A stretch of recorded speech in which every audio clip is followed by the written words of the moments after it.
Welcome back to It's Not Complicated, a podcast by Central United Methodist Church. My name is Jenny Williams. I'm the senior pastor at Central, and I'm here with my two favorite co-hosts. Chase, I'm the executive pastor at Central. I'm Virginia. I'm the college pastor and the director of the Wesley at the U of A. You guys, thanks so much for joining us again. As a reminder, we're talking about the Bible. It's so good. It's not always delicate. No. So if you are in the car with someone With sensitive ears. Just be aware. Leviticus, Woo-hoo. Everyone's favorite book of the Bible. Second favorite because of numbers, I forgot. Of course. All right, so here we are. Where are we, y'all? We are week 5, Leviticus chapter 8. That's right. The rites of ordination. Which, again, I actually feel like we talked about this last week, but it's fine. It's good to reiterate things sometimes. You know, maybe the Bible just follows that preaching rule that you have to say something at least 3 times in 3 different ways. And they do. Yeah. They do. Yes. Several times. They do. So, in Leviticus 8, we're in chapter 8, and Aaron and his sons are ordained, and it becomes this lineage of Levites who become priests. So I read this a little bit last night. I guess a great bedtime story, very weird dreams, because first of all, I can imagine. Like what is going on? Like the outfit. I'm in love with the outfit. It's like this breastplate with lights that are put in. What is that? And then the turban, they have gold flowers and a crown, and then coats and girdles. The guys put on the girdles and everything. That's equality right there. I'll tell you what. Everybody needs a girdle. I mean, keep it in. But then on verse 14, it gets weird. It gets weird. It gets weirder. It's been weird. It's so descriptive with like back to back. I'm going to say cleaning. Yes. Thank you. Of a harvested bull and then a ram. And last night I went into like primal mode. I was like, I wanted to like go to the. I was trying to do. It was in the Toolman Taylor Paris edition. I wanted to like get out the toolboxes and organize my tackle, and then I don't know. I wanted to maybe I pondered the Roman Empire for a little bit. I don't know. Okay, yeah, just tapping into your masculinity. It was there. I was like, goodness gracious, good for you. I just was like yuck a lot. I just like, especially when like the blood is brought into this ordination so much thing. Blood, yeah. Why put it on Aaron's right ear and his thumb and his big toe? What's interesting is that then it spends the next like book and a half of the Bible talking about how blood is bad. Okay. So I would just like to reiterate that once again I'm so thankful that our ordination services do not involve splattering blood everywhere. Amen. So then once they are holyized, they've gotten themselves. Yes. Is that a holy? what am I trying to say? That is a chase word. That is a chase word. No, what am I trying to say? I think purified. Oh yeah, yes. That is a real word. That's actually once they get themselves ordained and purified, they actually. That's not where I said that. Dang it. I missed it again. We'll just keep rolling. Okay, you have to edit this out. I'm sorry, Adam. So then they make offerings for themselves. Mm-hmm. They're ordained. Now they're ready to make offerings for themselves to get themselves holyized. Yeah, That works. Is that a word? I think that's a chase word. What am I trying to say? I think you're trying to say purified. There we go. That is a real word. 3rd time's the charm. Once they get purified by themselves through the offerings for themselves, and they turn around and they begin to make offerings for the community to make them pure. Mm-hmm. And so offerings first for the priests and then for the people. Which is funny because like one of my favorite things about being an ordained elder in the United Methodist Church is that we make a covenant to serve the church, and we see that played out especially in times, holy moments like during communion when we're at the altar, the table, if you will, and we serve everybody first, and then we're the last to be served, and that's a holy moment for me is to serve other people and then to receive the elements. It was really interesting. I wonder I wonder how much of that is no, I'm wrong. Because you can be a layperson and still serve communion, and we usually serve the people first. So never mind. I wonder if this is just something that we'll talk about later on in the New Testament, but how, the priests, they had to offer sacrifices every single time they wanted to make amends, make atonement, or have purification, self-purification, or for the community. But, we talk about how Christ is our once for all sacrifice. So I wonder how much of that is we are able to serve others first because we experience this, ongoing quote unquote state of purity that they did not, at least according to the law. So anyway, speaking of impurity, in Leviticus 10, Aaron's sons Nadab and Abihu, probably Nadab and Abihu, but we're from the American South. So, that's right. So Nadab and Abihu do something very bad. They bring, quote, unauthorized fire that the Lord did not command them. Dare they? I mean, I am infuriated. Unauthorized fire. This is a really confusing passage, and I did 3 semesters of Hebrew back in seminary, and I remember one of the passages that we had to translate in our class, and we parsed this a bit. It is such just an unknown. I mean, we can make assumptions, scholarship, like Old Testament scholarship and translators have made some assumptions and drawn some conclusions, but most of it is like, what did they do? It was very bad. Because when they bring this unauthorized fire, it says that fire, quote, flew out from before the Lord and devoured and killed them. Yeah. So, and sad. to me, the worst part that happens from that story is that Aaron, their father, is told not to mourn outwardly for them. Yes. It seems so harsh. Come on, God. Yeah, because I noted that too. And it says that the others in the community will do it for them, but Aaron and then I think maybe his sons who were in there with him or something like that were not allowed to go. Because I wonder if mourning is causes uncleanliness, like weeping I'm not sure. or something. Well, it they said the pure? Lord's oil is on them, and I think it's like they had already started the process of offering or bringing sacrifices for the community, and God's like, you're already in the midst of it. You can't stop now, so you're gonna have to let everybody else do it. I thought that was really harsh. I also thought, setting aside the harshness of it, it is this beautiful idea of sometimes when we can't properly mourn or grieve a situation, we can have our community come around us and yes. I will say, as clergy, I can relate to that because there's been plenty of times that I've done a funeral for somebody I really cared about, and in that moment you had to take that office and be that person to say a word of good news and then mourn afterwards. Right. Yeah. But this whole story is really sad and just interesting, strange. I wondered, is God on high alert for Aaron and his sons because Aaron was the one that was deeply involved in the whole golden calf incident? Could be, yeah. Is that the unauthorized fire? I also wondered this, from a very pragmatic standpoint, was this about did they take the oil and accidentally mix some water in and get the fire? Was it an accident? Oh, don't throw oil on the bacon grease? Basically, and an accidental fire. And then it consumed them. And because maybe the ancient Israelites didn't fully understand how fire acts. Yeah. Science is hard. Yeah. Science is hard for me. So I wonder if they were it must have been the Lord. They must have done some unauthorized fire. That's a good point. I don't know. I thought that was, and so then Moses is like, don't anybody move. Don't do something bad happened and we don't want to replicate it. Because of the way it did not say that, or at least the English translation I was reading, did not say that God killed them. It said fire flew out from before the Lord, meaning to me, what if it splashed back from the sacrifice? So I don't know. Yeah, no, I like that. I don't know. This is a Jenny interpretation. So I'm not putting anything on this, but yeah, I thought this.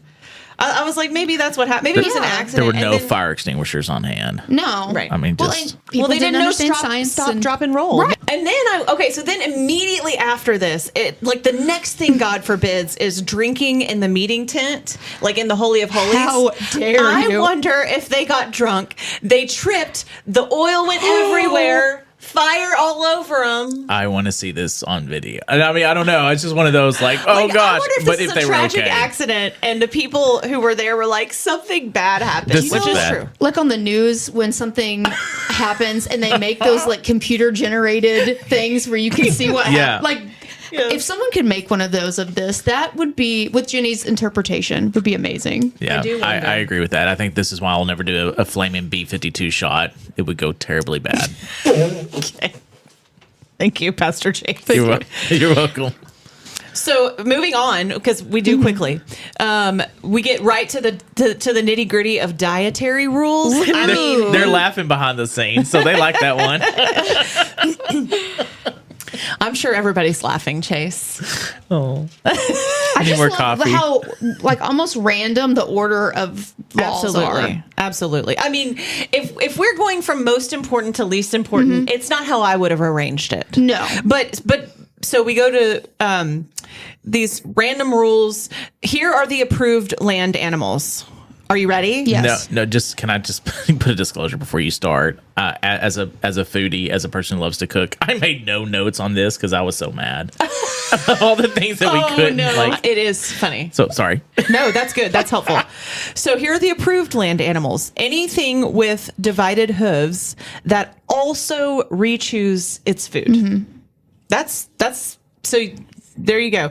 But there are some more specific unapproved, not approved animals, namely the camel.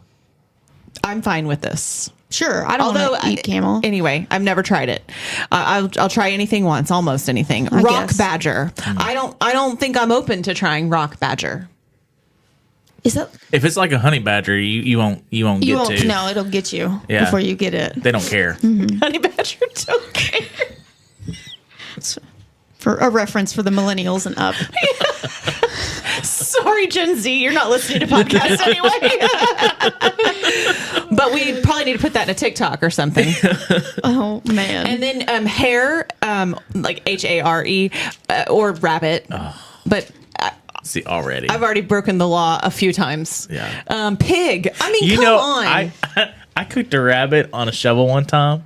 You want to hear that hate- story? No, Okay. absolutely, I do not. My Well, stomach maybe just later. Maybe later, turned yes. over. Why would you say that? It was. We had a bonfire one night. It was me and my cousin. No, I hate And this story, Chase. I hate it. Everybody was in the house, and I it was am like upset. it was like 2 a.m. and we're like, we're hungry, and got a and shovel. she's like, I've got a rabbit in the freezer, our refrigerator that they got that morning, and then she had a. He's telling the story. Like he's telling the story. They had a shovel that was, like sterling. It was like you would cook on, and it was clean. They just bought it. They didn't use it, and so we threw some oil on Cooking it. shovel?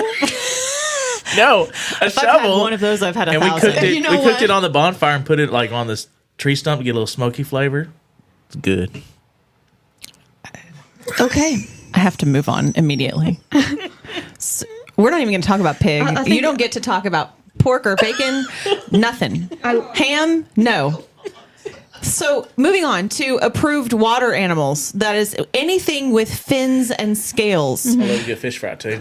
So, okay. So that means unapproved water animals are anything without fins and scales. That's like No catfish. 90% of the seafood that I eat. Yeah. No catfish, no shrimp, No. no scallops, Sad. no mussels.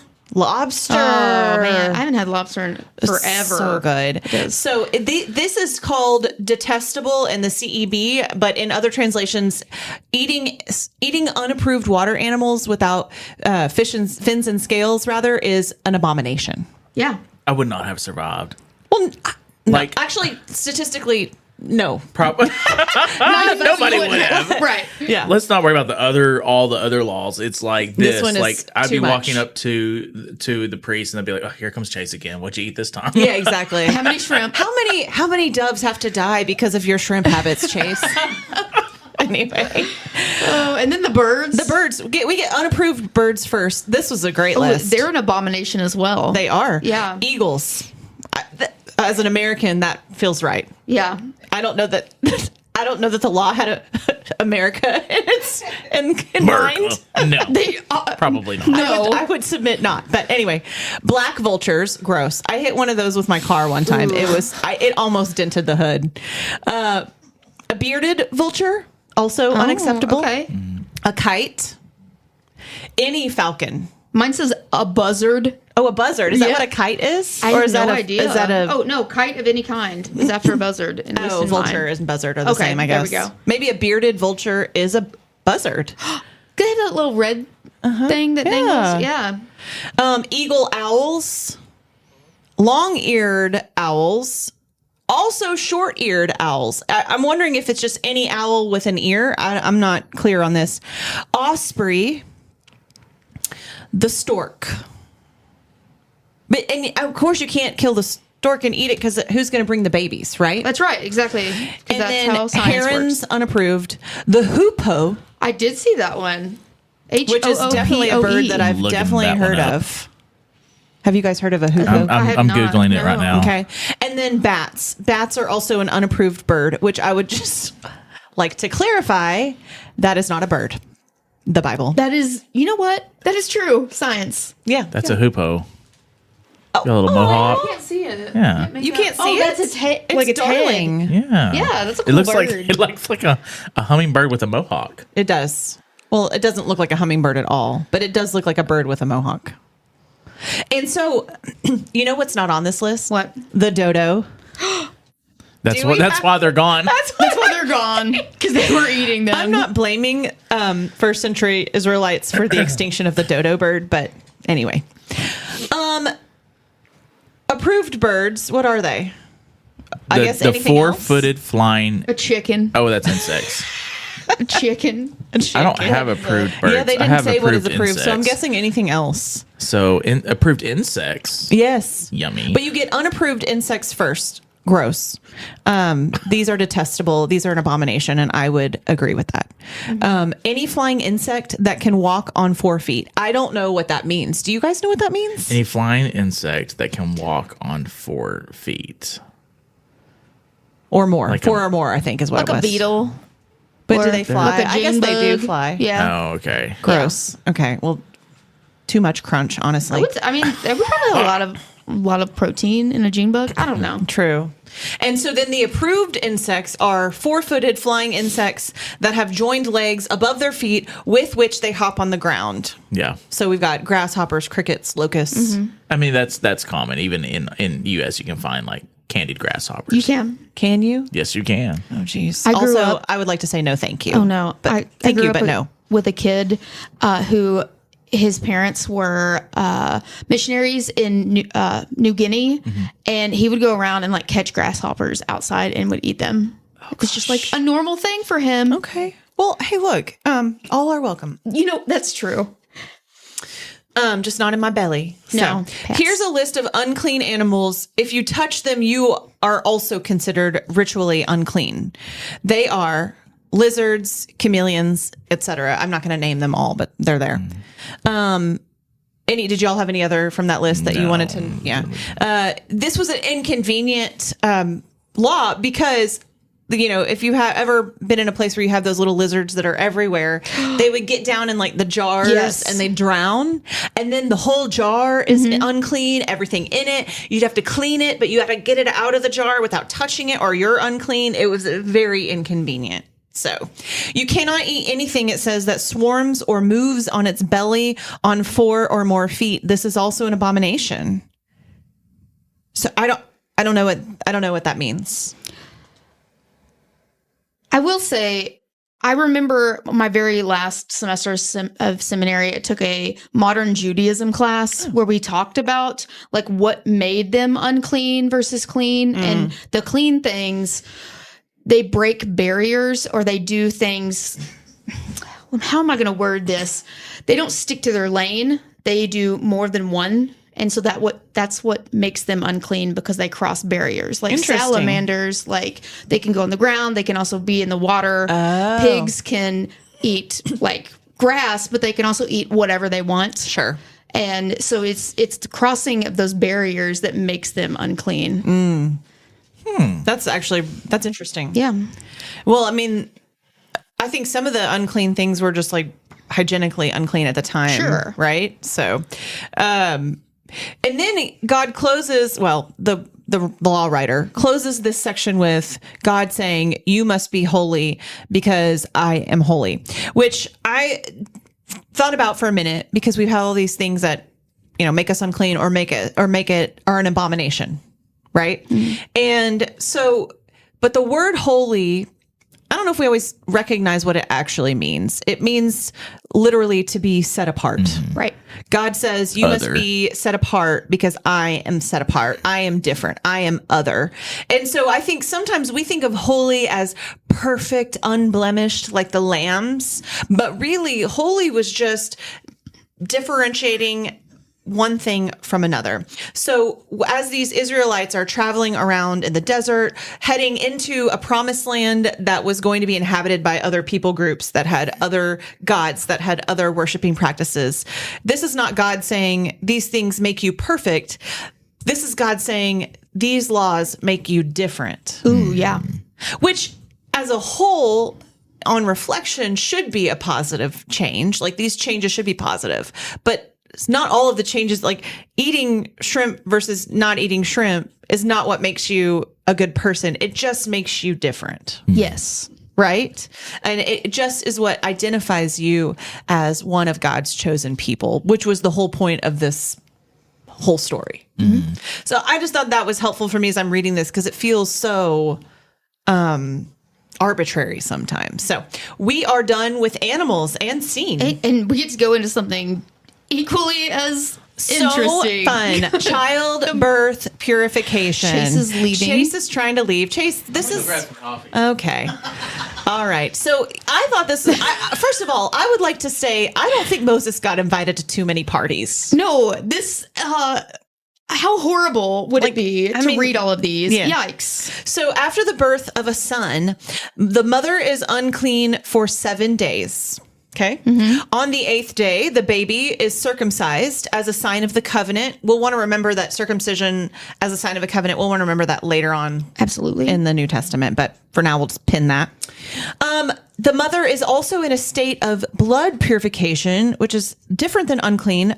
I'm not exactly sure logistically why, for 43 days after. So we've got 7 days of unclean, and then either a total of 43 days or maybe an additional 43 days of blood purification. After the state of blood purification is finished, the mother has to take a purification offering to the priest at the tent of meeting, and then she is clean. Then after the birth of a daughter, it's double. It is. Mom is Yeah. unclean for 14 days because 1 week for her and 1 week for her daughter, Because her infant daughter. Yeah, a because woman. someday she will be a woman. that's so sad. Isn't that sad? It has always bothered me reading all of these, and that if you have a girl, sorry, you have to go twice as long. I don't know. It's just so lame. It's lame. Come on. We're not. Anyway, and so then she is after the birth of a daughter, the mother is in a state of blood purification for 66 days longer. Right. So go figure. But that's all we get on that. Yeah. And then we move on to skin diseases, which is Yay. high on the list of importance in terms of addressing the law. I wonder, and I did think about this, in the ancient Near East, if you were wandering around in a wilderness, there would probably be a lot of skin issues, right? I'm thinking of like all the creams that I have Yeah. Well, and for like my face and skin cancer or like Sunscreen, aloe Like, vera. we have all of Yeah. Yikes! Imagine what it would be like back then. Pretty rough. So they had to go into extensive detail about all of this. It's a very long chapter. Also, the priests become the ones who diagnose, treat, and monitor skin diseases. don't come to me for your skin diseases. Do you feel like they were like, I did not sign up for this? You know what? God. We've already done the animals and the blood. man. And then there were so many follow-up appointments, which I think we all know a lot of these follow-up appointments are just a way for the doctor's office to get more money. Yes. I'm just kidding. But but it does feel like they had to check and recheck these boils, these blisters, They had to. these patches of skin. I mean, after the priest inspected it, the person had to be locked in isolation for 7 days. Yeah. It's like, And then they had to get re-inspected. Yeah. Sometimes there was more isolation, sometimes not. I have making the priest something of a public health officer with strange, detailed examination protocols. No kidding. Also, apparently, white hair in the skin is bad. What? Like that's how they determined how serious it was, is if the hair that was in the middle of the affected skin or infected skin. I'm infected. It's not good, Virginia. It's not. I'm definitely. Have you seen your priest lately? You might want to make an Not appointment. this week. So, also raw flesh is a real problem. Yeah. I didn't look into too much detail. Is it like if something's been sliced open and it's basically, or if it's something so infected that it's just like oozy? Yeah, that goes back to what I said about making it unclean because that barrier has been broken, and because the barrier has been broken in your skin, that's how you're unclean. Oh, that's so good. Yeah. That's such a good point. Then balding is fine, right. but balding, if there's redness involved, Ooh, scary horrible. Larry. Absolutely. Yeah. And then Balding we have in scripture is just interesting. We'll is. get to more balding Oh gosh, stories I later. can't wait for Kings. I mean, right? too. I'm just so excited. Is it first or second? I don't remember. I think it's second. But anyway. Anyway, back to scabies. Yes, of course. Scabies. Which is next on the docket. Which is a great time to come back. Yeah, Yes. chase us back for the scabies conversation. And scabies, man, like that's something that is still an issue today. It is. Perhaps not as much. And they had it in their beard, their head. Is that different than lice? Yeah, I mean, it's pretty common. They burrow under the skin and lay eggs. So if you're in close Again, breaking contact that with other barrier. people, Yeah. yeah. Yeah. Oof is right. Okay, so in chapter 13 of Leviticus, verse 45, it says that anyone with any skin infection had to wear torn clothing. They had to like tussle their hair, and then they had to walk around shouting, unclean, unclean. Yeah. Well, I found this funny. So it says, it shall cover his upper lip and then cry out. I think it's this. I think this is like early like mask using. I think that's exactly For those what who are it listening is. to the Y'all podcast, can't they are covering Yeah, their thank you. faces. I was going to say, if those of We're doing this. So we're doing this. Does this make sense? Yeah. Anyway. And then there were articles of clothing that got skin diseases, which I guess makes sense because everything was mostly natural. I guess they didn't have like synthetic materials. Gosh. They did not Science have is a hard. cotton poly blend, Jenny. Not on this day. That was stupid. Okay. Anyway, but as stupid as my comment was, it is also stupid that clothing could get or materials could get skin diseases, and so they'd have to talk about like could they wash it and sanitize it? If not, it had to be taken out and burned. Oh yeah.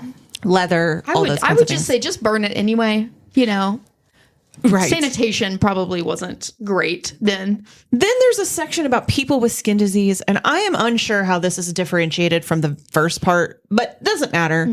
After you're better, you have to go and give a purification offering. You have to shave, bathe, wash your clothes, and be clean. And that feels like the most obvious thing they could have said. I can't tell if Yes. it's like metaphorical, like if this is a ritual purification, or if this is just like please take they it back. went down to the This is the a mikvah. whole weird section. It's like they talk about like the affected area of the skin. If it's white, it means it's deeper down, and so Yeah. you have to address it, which is weird because I thought that if it was like red or yellow discoloration and green, I don't know, it maybe like smells a little funny and has like a discharge. I don't know. Maybe that would be infection, but because like when I think of a scab, it's usually white. Now, disclosure: we are not medical professionals. If you are having a scab or anything that you need to seek attention for, please call 911 or your doctor. Not us. Right? Not Do us. Not call us. Or Well, the I first wonder, century Jews, like some forms of Israelites. leprosy. Oh, sorry. Can you cut that out? Or the first century Israelites. Right. I think though too, leprosy is sometimes characterized by like white, patchy, flaky skin. I'm wondering if that's what they're thinking. I don't know. Look, I have not done. I had the chicken pox. We did not study skin diseases in seminary. Thank God. We did not either. Finally, houses with skin disease. Yes, and it's another lengthy chapter. A plague on your house is all I could think about here. It's a good excuse for a reno because you got to tear that down and rebuild. Like you're scraping the walls. Yeah. You're rearranging. You're throwing out the infected furniture. You're burning the walls because it's a tent. Well, that's what it said. Scraping. That's though. true. Read it, Virginia. Oh, because Where's do it they at? like putty I stuff wonder. up? Like when they they sat there for 40 yeah. years. Chase. Scraping the walls. Does it say that? No. Or did I make that up? I will say it says the ritual for purifying a house that it has been affected with mold. Okay, this is jumping into mold. Involves killing one bird, dipping another live bird in its blood, and then releasing it outside the city. An odd combination This feels of like sacrifice. this is like potions and tinctures. and, is what that sounds and like. symbolism for mold remediation. Okay. So there you go. You know, just opening the window would help with the mold. So I wonder, could as well. yeah. Anyway, but the house, what I was going to say is however you take stones to replace these and you take new clay and plaster the house. Okay. Yeah, so they were building. they were structured. Yep. And so if the infection keeps coming back, if the reno doesn't take care of it, you just have to tear the house down. It's your walls. And I, as someone who had lice in my home and in my head, also last year a few times, my daughter and I passed it back and forth. I relate to this. Like I did want to burn the house down I'm for a sure. little while. Yeah. We've been sanitized. I'm Don't bald. worry. I don't have to worry about that. Okay. Leviticus 15 through 18, we're going to get through this quickly because these are rules about the nether regions. And so I'm just going to allow our audience to read that for themselves. It covers men and women and what emissions are unclean and how to address it. And, I'm going to move on from there. I do want to say that as micromanagey as this feels, a lot of this is just about hygiene. Mm-hmm. And, it's like primitive common sense hygiene rules. Like if you don't come to the sanctuary where everybody's gathered without taking a bath. Yeah. Without taking care of yourself, and keep it clean. I think that's what a lot of this is about. Even like if a man had a prolonged runny nose, he was considered unclean. Exactly. So like maybe you're just sick and should maybe you stay have a away from cold. people. Yes, Yeah. exactly. This is good information. It's giving 2020. Oh, Ew. I don't want to talk about that. But this is also about ritual purity. So like not only were they to be, pure in the sense that God wanted to keep them as healthy as possible in this ancient time, but also we're talking about being holy, being set apart, being different. And these are just some of the ways that this community differentiated themselves from others. So God is saying, like, you might be around people who bring sex or menstruation or other things into the worship space, but God is saying you are not like those people. Mm-hmm. And we're going to just make a real clear distinction about that. I feel fine about that. Are you jumping past Leviticus 18? No, I'm in 16. Oh, okay. Are you in 18? No. I thought we were going fast. Well, I had something. I wanted to talk about the Day of Reconciliation, which is the Day of Atonement. Okay, you go with yours. I've got something else, but go for it. Okay. This is the first time we see this set out. It's and it almost feels like a reaction to Aaron's son's death. Like we got to go ahead and get atonement on the table now. Right. And so God sets some new boundaries. Aaron can't just come to the Holy of Holies whenever he wants. It actually has to be in tandem with this Day of Atonement bull offering. Aaron has to take a bath. He has to dress a certain way in holy linen. There are two goats, sacrificed goat and a scapegoat. Yeah. The sacrificed goat dies, obviously, on the altar, and then the scapegoat is hands laid on and then sent away as a symbol of carrying the sins of the community away from the camp. Is this where we get that That's phrase? where we get scapegoat. Yeah. Scapegoat? It is. It is. You know what? I always thought it was a scapegoat. Well, It's scapegoat. Instead of scapegoat.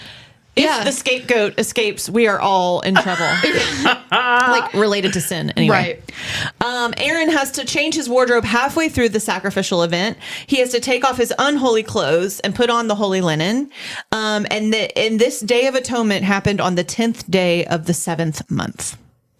And then there's more sacrifice stuff. I know it was very important to them then. I cannot absorb any more sacrifice And stuff. just the blood. So much stuff. Oh my But goodness. then it was helpful in chapter 17, verse 10, no vampires. No vampires allowed in God's holy chosen people. Absolutely not. There's more hygiene stuff. There's and then there's a list of sexual conduct.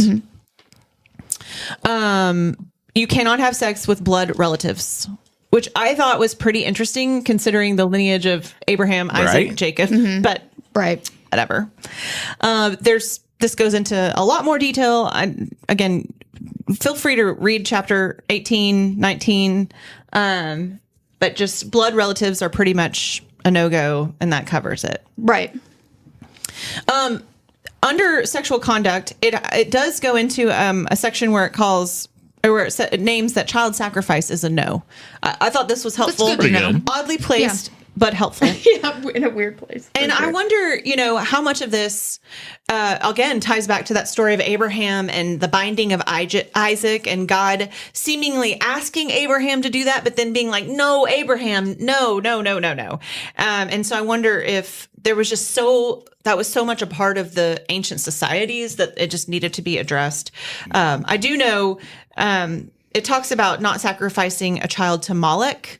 And that was just a common deity, and this was a common activity. So, anyway, any other comments on that? On child sacrifice? Yeah. No. Okay. So where are we now? I think we're at 19? 1822. Oh, okay. Chapter 19. I think we're at 1822. Oh, 18. Oh, under it names a few more like sexual conduct things. And in this section, chapter 18, verse 22, is one of the more famous so-called clobber verses in the argument against same-sex relationships. Yeah, it says, you shall not lie with a male as with a woman. It is an abomination. Yeah. The version I'm reading calls it detestable, but yeah, the most common translations call it an abomination. And I think sometimes this gets us hung up, particularly because it's called an abomination. And so I was recently given a book called Unclobber, and I read it, and it addresses this passage pretty well. And so if this is something that you have been talking about, thinking about, and want to learn more about, read the book. It's got some great stuff. I just wanted to point out that one of the things it said is that some people, when they get caught up on this word abomination, it's actually often, myself included, with a misunderstanding of why that word is in there, right, and why some things are labeled an abomination and some things are not. Because it feels like if something's an abomination, it sounds like an eternal consequence, like something serious. It's like this special category. But in this same book that we've just covered, we've named eating shrimp as an abomination. We've named eating certain birds an abomination. Yeah. And we've named wearing polyester an abomination. Planting two kinds of seeds in the same field. How dare you? I mean, an abomination. Absolutely. Detestable. Yes. So perhaps the Israelites took this command, not lying man with man as with a woman, at face value. Perhaps they did. Maybe I've heard this being referred to as like a reference to other ancient pagan temple practices, right? And that God's just saying, don't do that. But to prescribe it as a once for all command, particularly when it says nothing about women lying with women, by the way, that is never addressed. No. It just seems like an irresponsible way to read this text. Yeah. Absolutely. And I thought, more than that, we've just talked about sacrificing children to another god. Right. And that is not labeled an abomination. Right. Ooh, that's a good point. Right. Yeah. This is a text that we come up with a lot. That's argumentative about positions on homosexuality. But I would like to offer up a great resource that discusses in depth how some of this recent, and I will say recent verbiage came about, and some of the scholars and scholarly stories who set this terminology in motion, and who have since kind of rethought their position on the interpretation of this text. The documentary is called 1946. And it's streaming on local apps. You can Google 1946. It's on Amazon. And it's on Amazon. Yeah. And it's just a great documentary. If not to change a mind, but just to give a perspective of some of the people who were involved with putting the terminology in place. Yeah. It's an excellent documentary for sure. And then after we talk about some of the chapter on sexual conduct closes with saying that you should not lie with an animal. And actually, like, call me pick and choosy about Bible verses that I want to support and not support. But I do think this one stands the test of time. Yeah. That part. You know what? How about continuous no? Right. Speaking of eternal consequences. Okay. Anyway, moving on to Leviticus 19. And did you have something you wanted to say in 18? Oh, no. Okay. You got it. Okay. Leviticus 19 revisits the 10 Commandments. Mm-hmm. And I just picture this writer, sometime we know that the Old Testament was probably not written down, right? Mm-hmm. Until you gave dates. Return from the exile from Babylon. So some around 500 BCE or BC, a long time after these events would have happened. And so it makes me feel like the temple leaders were like, we need you guys to write this stuff down now. And we need 30,000 words by midnight. And this particular scribe is like, I'm only 300 words short. He's like, you know what? Let's revisit the 10 Commandments. They could be like, Let's just throw those in there Chat again. GBT, can you Add just a little bit more in there. Yeah, fluff this up. fluff it up? Yeah. So it does have a nice reminder to be kind to immigrants. So I just think that's nice to hear. Ditto. And then, and then we move on to chapter 20. Oh, I love chapter 20. It's like, oh, look, more things that will get you put to death. Exactly. So many things. In chapter 20, they bring up Moloch again, the deity, the Canaanite deity that you sometimes sacrifice children to. Again, please don't do that, it says. And then in 21 through 22, we've got rules for priests. Yeah, and these two chapters, I struggle, and you can read through these as a quick read. I struggle through the elitism that's there, like who they can't marry, how their family has to look, how they look. It's really given Sparta standards. Like, you have to be elite to be a priest. Yeah. Which is so interesting because God always chose like the non-elites. Like, right. From Abraham, who was a nobody, right? Yeah. Anyway, but again, I'm sure this goes back to appearance, and it feels like a lot. They have rules about their wives. They have rules about their future sons. Because remember, the priests were in the tribe of Levi, and you were born into that position as a priest. But if you were a child, a son specifically, who was born to a priest, but you had any sort of disability or physical flaws, you were not allowed to serve. Right. And it's the same way with animals too. Like if That's they true. had a deformity, they couldn't be used as a sacrifice. Right. Yeah. So.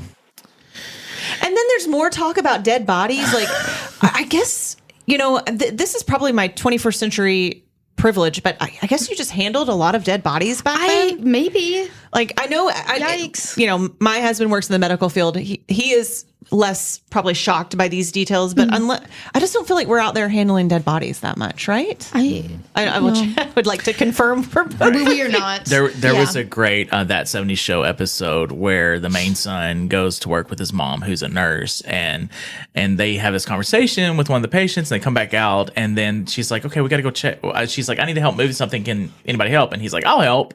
She's like, oh, okay. Well, they go in, and they're moving a body from the bed to a gurney, and he's like, didn't we just see this patient? And she's like, well, he was he was passed earlier. I just didn't want to upset you. And then on the car ride home, he's like, Mom, how do you deal with this every day? And she just starts singing. It's like, and I think about all of our medical professionals who deal with so much. But yeah, sorry, I went on I almost my made coffee's kicking in, so I'm just like I thinking almost about made that good, 70 though. show reference earlier too, so I'm glad someone did. And then the ending of that is basically the priests have to they have specific rules about what they can eat. And again, were they like skin diseases and I can't have, my favorite dish? I did not sign up for this. And they didn't sign up for it because they were born into it. That's true. They were born into it. It also says priests are forbidden from shaving any part of their heads or beards and cannot make bald spots on their heads. Yeah. And I'm like, who's making bald spots? Well, there is a group later on, the Nazarites. That's a practice that they do. So you'll kind of see that. Is it like certain monks that have like the bald patch? There's a rule that they have. So they grow the hair, then they shave the hair. But I think we unpack that here in just a little bit. But then the next chapter is like all Parties. funsies. Right? And by the way, I know you can't do any of these things. I know What everything chapter gets are you you in? puts to death. But here we are at chapter 23, and it's a list of the festivities. Now, I grew up with a couple of friends who are Messianic Jews, and so they believe in Christ, but they practice all of these festivals, and so they have feasts for unleavened bread, celebration of first harvest, the festival of first harvest, the festival of trumpets, the Day of Atonement, and the festival of shelters. And it's really neat. You could Google it and see how it's done today, and then also read through those. Those are funsies. Yeah, you might not be able to eat everything, but we're going to eat a lot of what we can, right? That's right. That's what I feel like. That's right. Also, and this was just like a side, like I saw a shiny object kind of thing, but the Festival of Shelters, is that what's referenced in the Transfiguration? ooh, Or something like that? I don't know. Because Peter's like, let's build a booth. We'll build a shelter. But am I making that up? No. We'll verify that for next time. Yeah, when we get to that scripture, we'll be Yeah, like, you remember 50 weeks ago when we said 50 weeks ago. Wow. wait, there's only 52 weeks in a year. Yeah. So you remember 47 weeks ago? Yeah. Yeah. Whew, yeah. Yeah, I'll just make a mental note. I'm sure that'll stick. Yeah.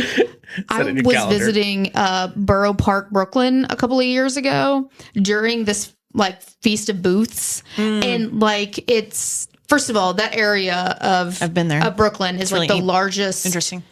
amount of the Jewish people outside of the Holy Land. So it's like you're in a different country. But they have like these little booths, like these little things they build outside. So for a week, that's where they sleep and stuff. Yeah, I'll send you a documentary. I It was would love to fascinating. see it, yeah. Yes, Yeah, that is is it primarily a Hasidic Jew population? These are Hasidic Jewish people. And yeah, the stores fronts have Hebrew writing on them. That was a fun little jaunt whenever I went. I was in seminary when I went, so I would felt go very again. It was a blast. Yeah. All right. Leviticus 24. Day 33. Day 33. Y'all, 33, and they've just flown by, right? Yes. More lamps. Yes. Anyway, so go ahead, Chase. You had some notes on this one. Okay, yes. First of all, it's like, it says that you can have on this day oil and bread. And I'm like, I read this, I'm like, finally, something I love. Like when you go to the Italian restaurants and they bring out that oil and that garlic oil with the bread. Do you think the priest comes out and is like, would you like cracked pepper? Can we go to lunch? I'd be like, yes. You can't see me if you're listening, but I'm like holding She's a giant cracking pepper grinder. So anyway, a fake one. I mean, I'm not actually holding a giant pepper She brought grinder, it with but her what this if morning. I did? That would have would be been amazing. Oil and bread, I'm here for it.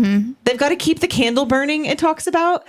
And for my 90s evangelical babies, there's a Twyla Paris song in there. Keep the candle burning. Keep the candle. Isn't that Twyla Paris? I don't know who sings it, but Have you heard that song? yes, I have. Yeah. Anyway. Do you know Twyla Paris?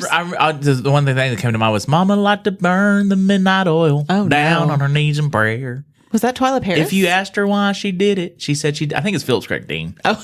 I don't know either of those human beings. Anyway, so they got to keep that candle going. I appreciate that. I mean, that feels We'll leave like the light on for you. Yeah, that's good. There's a story in here, just a real quick chapter 24, real quick story about a man his mother was Israelite, but his father was Egyptian. And he and another Israelite get in a fight. And during the process of this fight, the first man curses God, the half Egyptian guy. And they're like, what do we do? Well, obviously, we have to Put him to death. Yeah. We have to stone him. Stone him. They put all their hands on his head or face first, and then they take him outside and stone him. That was weird. And, And then the very next part says anyone who curses God is to be executed. But then the very next part says if anyone kills someone else, they are to be executed. Yeah. And I just was like, conundrum. What about Moses? Right. Yeah, I mean, he killed somebody. Yeah. And also they are killing somebody. That was pre-exile. Oh, okay. Exodus. Okay, that was before, but pre- now. Before the law. Yeah, that was before the law. Now we're. Goodness If Moses was alive gracious. now, though, we get Yeah, it. he was grandfathered in. Oh, of course. Yes. Grandfathered in. Good gravy. He was Father Abraham in. Good gravy. So anyway, moving on. Now it's the year of Jubilee. I do appreciate the juxtaposition. Again. We are like, death The whole everywhere. he comes. Oh, no. Riding on a cloud. Can't work like this. Da, da, da, da, da. I forgot how it goes. It's a year of Jubilee, salvation comes. I'm not helping you No? this time. Okay. I did that last time. I wish it was still a thing. I do. This is where The year of Sister Jubilee. Barbara would Jubilee, start yeah. shouting from the back. You know what's sad? What's that? I hate to bring down the party, but you know what's sad is that there is no archaeological evidence that the year of Jubilee was actually ever celebrated. So sad. But it's great. I think like if there's anything from the law I want to bring back, well, there's not a lot, but but the spirit of the year of Jubilee, I would do it. Well, yeah, I mean, like every 50 years, you get like this strange economic reset. Yes. Amazing. You can buy back property that you've had to sell off for financial reasons. You can help the poor, it says. No interest lending. Right. That feels like a commercial. Debts are forgiven. Is Yes, that right? I think so. And then all of the Israelite slaves could be set free. Yeah. Not the foreign slaves, but oh well. Again, Yikes. oh well. The Bible, it's hard. But well, we're getting there. Like I feel like we're inching down the line. Yeah. Anyway, yeah, the year of Jubilee was a big deal. These last two chapters in Leviticus are interesting. Yeah, you've got the covenant terms, lots of terms. This was written up like a treaty, like the is it Vassar suzerain or something like that? Vassal and suzerain treaties that were common in the ancient Near East. So there's all these terms. If you do this wrong, this happens. But if you do this right, I'll take care of you. And then it closes out with talking about tithes and dedications. I liked that. That was funny. It's like let's talk By the money. way- Again, we've been on a roller coaster. It has Ups and downs. Ups and downs. Well, and it sets like the trajectory for the next book. And so we're day 34, we're in Numbers, and the next 2 days kind of fly by. But like it seems like there has been no issues. Like all this stuff happened, all the rules. And then in Numbers chapter 1, it's like there's no issues. Israel did everything in the aforementioned chapters, so all is well. Right. And then we get to organization of tribes. Yeah. And it seems like this was in the list that you read is just the troops alone. That's not the men or the women. It's able-bodied males, and it excludes the Levites. Right. And Right. you're looking at 603,000 or so troops that they're organizing. So we got this big community with like sub housing areas. So yeah, neighborhoods, if you will. neighborhoods, yeah. And then the Levites are appointed to priesthood. So it's Aaron and his sons are the main priest, and then the Levites substitute for firstborn sons of the people of Israel. And this is kind of weird here, but Yahweh says they are mine, just like the firstborn of the Egyptians and the animals. And so 44 through 48 is fascinating, and then you have even substitutes because there's more Israelites than there are Levites, and so it's like, by the way, you still need some more, so you can also give money or animals. And like, what is going on? Yeah. Yeah, the numbers doesn't disappoint in terms of just the amount of actual numbers and just categories numbers in it. and just information that was, again, probably really important, but my brain just refuses. No, to I absorb can't. it. And that was chapters 1 through 3. So I mean, it just goes. Yeah, it does. And then chapter 4, then you have the duties of these two clans. I don't know if I'm saying this right. You help me out. I'm going to try to say it first, and you can go for it. The Kohatites. Sure. Okay. And the Gershonites. No. Okay, that was not it. But they had specific duties. Like one, their main objective was to pack up the tabernacle before they moved. Right. But they could not move the tabernacle. That Oh. was the other clan's specific jobs. Like you had to pack it, you had to move it. Maybe that was so no clan could get out of like a duty. It was just the two clans, and I think it was it the Oh. two clans of the two sons that passed that were killed by the fire. No, I don't know. because no, that was I'm wrong on Nadab and Abihu. That's right. That's right. But the Kohathites, Gershon was one of Moses' sons, but Kohath, if I remember correctly, because I just preached a sermon on a psalm that had been written by a descendant of the Kohath, or the son of Kohath, and something seedy happened with their family. The Kohathites, or however you say that, I think might have been part of the original rebellion with the golden calf thing. So yes. maybe that was sort of their duty based on that. I don't know. I don't know Could why be. the Gershonites would, though. So this is interesting. And then, do y'all have anything for those 4 chapters? No, Again, it just moves so fast. It does. And you can read those. Those are fun reads. And then the last day, 35. No, I enjoyed them. I don't know. I was like, oh, this is so cool. Chase is like, It's these are the ancient Excel spreadsheets. He enjoys it. It's like a sub story. It's like, okay, what's something other than this will put you to death? True. That's nice. It was nice not to hear about death for 4 chapters of the Bible. But then we get back to the next day, day 35. We're at Numbers chapter 5 through 7. Then we're back to dealing with issues again. Yeah. So And these are, yikes. yeah.